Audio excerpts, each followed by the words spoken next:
വയനാട്ടിലെ മണിക്കുന്ന് മലയുടെ ടോപ്പിലാണ്. ഇനി ഇതിൻ്റെ മേലേക്ക് കയറാനില്ല. ഈ ഒരു ഇടുക്കിലൂടെയാണ് ഞങ്ങൾ കയറി വന്നത്. ഉത്സവത്തിന് വന്ന ആൾക്കൂട്ടത്തെ കാണുന്നുണ്ടല്ലോ. ആരും ഇവിടെ പാറപ്പുറത്ത് സ്പേസ് കുറവായതുകൊണ്ട് വന്നിങ്ങനെ നിൽക്കുന്നില്ല, വന്ന് പ്രാർത്ഥിച്ച് പോവുകയാണ്. നോക്കൂ,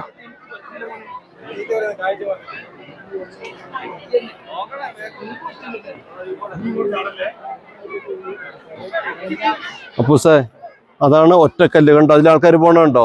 നമ്മൾ തിരിച്ചിറങ്ങുന്നത് ആ ഒറ്റക്കല്ല് വഴിയാണ്. വലിയ പണിയല്ലേ? കാപ്പിത്തോട്ടത്തിന്റെ ഉള്ളിൽ കൂടെ പോവാം, പാലത്തിന്റെ മേലെ കൂടെ പോയ വഴി അടി കൂടെ പോകണം.